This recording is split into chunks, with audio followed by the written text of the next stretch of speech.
What's good, Internet? My name is attackslug, and welcome back to my ongoing Let's Play of WWE 2K17, my career mode. I did do yesterday what I said I was going to, and uninstalled and reinstalled the entire game, 11.6 gig patch and all. Let's see if it crashes today. Welcome to Wednesday. Here we are, gonna fight Luke Harper to start things off today. I read a 2K forum post detailing what you should be doing in this, my career, and the most important part is your excitement multiplier, to keep that hot. So, doing that means you gotta keep on changing your moves, keep on changing your outfits, keep on changing your abilities and all that stuff, just keep on being fresh. And that will keep the fans interested. Obviously, having good matches, having high star rating matches, winning those matches is important, as is winning your promos or having good promos or whatever else. So I guess we're just going to keep on attempting to do that, and hopefully progressing faster than we did last year, which was 224 episodes. This is like episode 8, so, you know, we're just kind of starting out here. And being that it is Wednesday, I have now watched both Raw and SmackDown for the week, and I thought SmackDown was better, as I usually do. To me, it's just a more entertaining show. Now, Raw had a strong opening and a strong ending, and the middle was a lot of like, what? Whereas I was pretty much thoroughly entertained by SmackDown. Outside of that whole Carmella, Nikki Bella thing was not great. But, you know, is what it is. Even though SmackDown does kind of feel like it's spinning its wheels a little bit until after Hell in the Cell, and then they can start setting up their stuff for Survivor Series next month, you know. But even when they're kind of spinning their wheels a bit, they still overall had a more enjoyable show than Raw, I thought. I think the commentary situation is getting better. I think Otunga is still not great, but he's getting better a little bit. So I don't know. Anyway, there is news to discuss, and for the first time in I don't know how long, there's nothing about Paige and Del Rio. Thank God, finally. There's other news to discuss. There is more TNA news to discuss, and man, oh man, another lawsuit being waylaid in TNA's direction from American Express to the tune of $270,000 because they failed to pay their bills to American Express. They were using that account to pay for travel expenses for talent in their, you know, stuff. And they've apparently defaulted on that or something. But apparently they might not even know about it, or, well, here's the thing. I'm sure they know about it. They were not served with the proper court papers because apparently they were evicted from their offices at some point, and so American Express could not serve them that lawsuit because they couldn't find them or something, which is, you know, really funny when you think about it. But yeah, just with each passing day, it continues to be amazing that TNA has managed to exist this long. Amazing. So, that's your daily dose of TNA. Holy shit, this is all going to be over soon, you would think, because they can't possibly survive this. They can't possibly continue to survive all these lawsuits and all these just courtroom shenanigans and whatever else is just fucking ridiculous, in my opinion. Woo! And I missed. Damn you, Luke Harper. Since when are you that quick? Since when are you that quick? It looks like we're gonna, I guess, head into a continued Randy Orton-Bray Wyatt feud, and if last night was any indication, perhaps a casket match. Which is weird to have anybody besides Taker and Kane doing a casket match. Although, I'm sure Kane wants nothing to do with caskets at this point in his career, Katie Vick. Anyway, back to the news. There was some confusion as to what is going to be the Hell in a Cell main event. Because at a certain point, Mick Foley had said that it was the show was going to close with Sasha and Charlotte for the women's title. And now he's like, well, now I don't know what's going to close the show.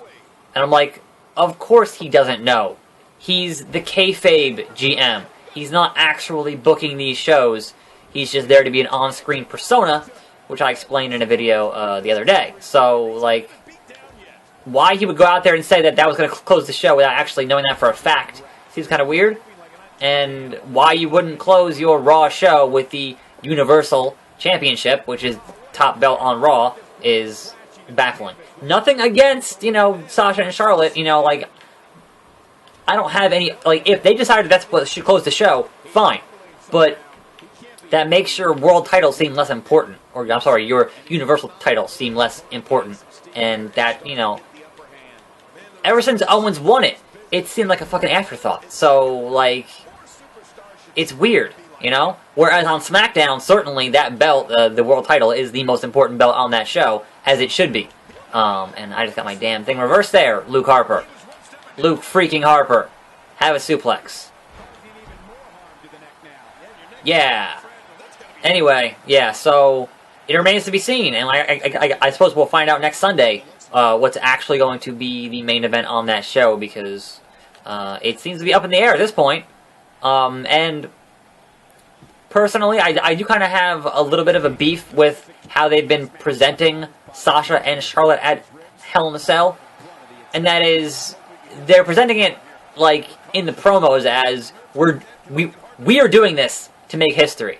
Like, we are doing this to set a precedent for, you know, this stuff. And that's not how you should build a wrestling match. Your promos should be, no, we're going into the cell, I'm gonna fucking kill her.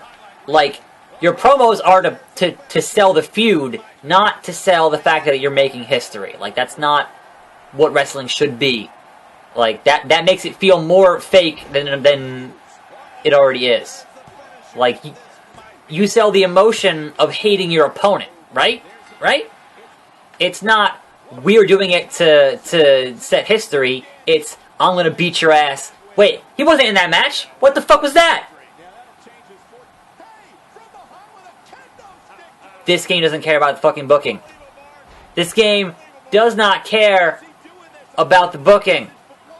I beat Harper, it cuts to the ring, and then Bubba Ray rolls out of the ring, and then in comes Harper with the...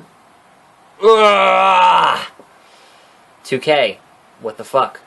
I got a bunch of points for the rivalry, but none of that shit made sense. Your cutscene did not reflect what happened in the match. Fix your shit. Fuck.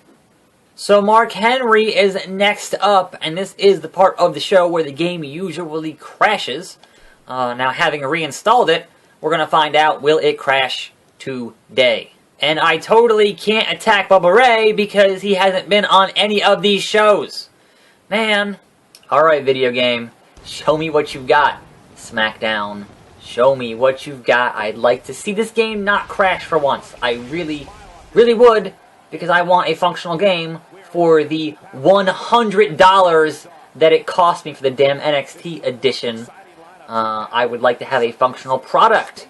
That'd be nice here in Kansas City. So, I'm going to hit the button here to go into this match, and I'm pretty sure it's going to crash. I'm pretty sure that's going to be the result here. But hey, maybe it won't. Maybe it won't for once. Maybe reinstalling it will fix it, because this is where it usually crashes, so... And there we go, just as predicted.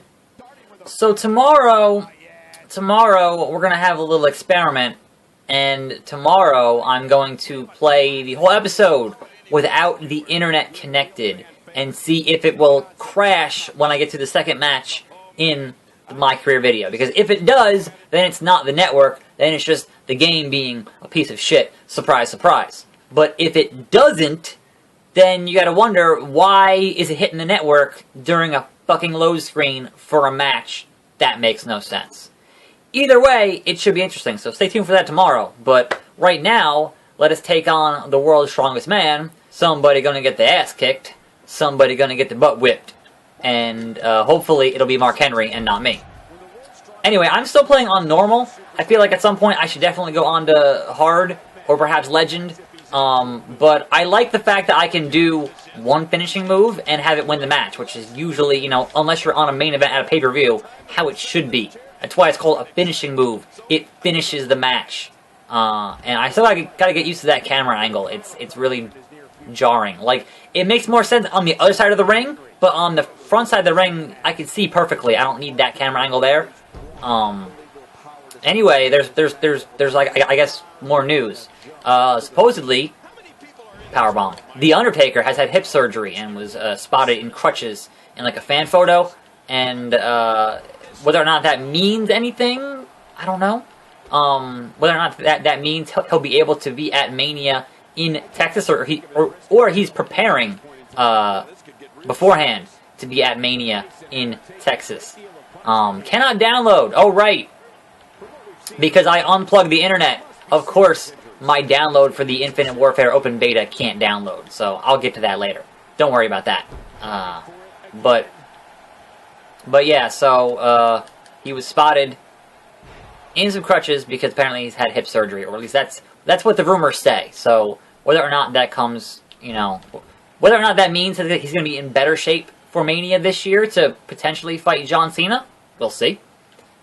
Anything is possible. Big suplex to Mark Henry. Like I said, anything is possible. The emotion. I guess I didn't have the option to do a breakout in that last match because of the attack. Oh hey, working holds. This is the first time I've had one of these so far. I've been winning so damn much that it hasn't really mattered. There you go, Mark Henry. Now here's gonna, like, if there was actual commentary that gave a shit about this match and was doing it realistically, they would wonder, is it even possible for attackslug to get Mark Henry up for the Salt Shaker 2.0? Is it even possible to hit Mark Henry with the Slug Sploder? Is that even humanly possible? Probably not. But we're going to do it anyway. In other rumored news, supposedly the Boogeyman might be coming back in, like, November, December. That's weird, but sure. That dude was never a great wrestler, but, he certainly had an amazing on-screen presence. That was pretty good, so not going to argue there. 2 count. 2 count. So yeah, apparently he was not being signed for indie bookings because, because he was going to be on TV November, December. So we'll see. We'll see. There were certainly plenty of rumors around that brand split that didn't come true. So whether or not that's true, remains to be seen. So now we're just, Mark Henry just punching our lights out. That's unfortunate, because now he has his signature and his finisher. But guess what? Big old like the biggest of German suplexes. The biggest. It's over. Let us attempt to delete Mark Henry here. Oh, he moved. That was a weird flip. That was like a change your shit in midair flip. Crap. Right into an arm drag. Holy shit. Nope. He just like, nope. I'm too heavy. The world's strongest man. Yeah, so this is all I have to deal with, all of the weight detection grapple stuff. Because I do have that turned on, because otherwise it's going to be, even more unrealistic than it already is. Because realistically, I should be able to get up Mark Henry for the Salt Shaker 2.0. I'm a damn cruiserweight. What the hell is this Rusev Crush shit? Rusev Crush. No. Not tapping out. No. Haha. My authority goal here is to win by DQ. That's like near impossible. Unless you're fighting a heel and you manage to get them to get a weapon, winning by DQ is just about impossible against a face. And I'm pretty sure this is face Mark Henry. I could be wrong, but I'm pretty sure it is. So we're just going to win here. I don't know that the authority goals really affect much of anything in his game. So fuck him. If I can get one, fine, but I'm not going to go out of my way to sit here for the next 20 minutes and attempt to get disqualified. That's not fun in any way, shape, or form. I don't think I actually ever got that to work in 2K17. Anyway, let us put away Mark Henry here. 3.5 stars. I'll take it. And now I should have the option for a breakout to deal with Mark Henry with another Slug Sploder and another Salt Shaker 2.0. I wonder if I could just go out and get weapons here. Because I can't get disqualified at this point, right? So, wouldn't it make sense to just get in here and get a bat and throw it on top of Mark Henry?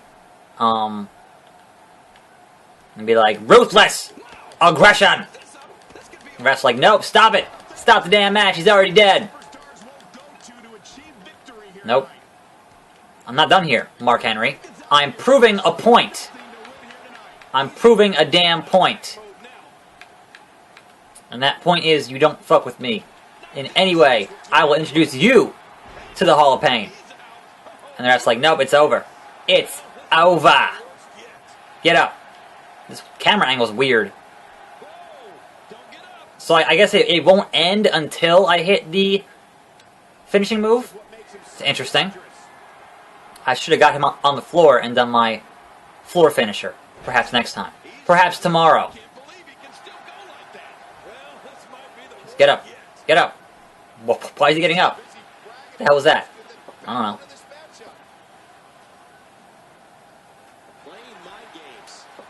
Yeah. There we go. Whatever. Average match.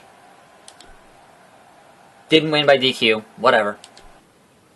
And there we go with another exciting episode of the 2K17 My Career. Let's check my t-shirt sales. They're dipping again. So is it just constantly change your t-shirt? Like that 2K forum post made it seem like, hey, you should be changing everything pretty constantly to keep the fans entertained. But my multiplier here is still hot. So I don't know. I don't know. Anyway, certainly I have more t-shirt ideas sitting around here, so well, I guess I'll kind of just change it up as I see fit and see how it goes. So until then, until next time, and as always, I am attackslug, and I'll see you next time and every day for more videos right here on this channel, and I'm out!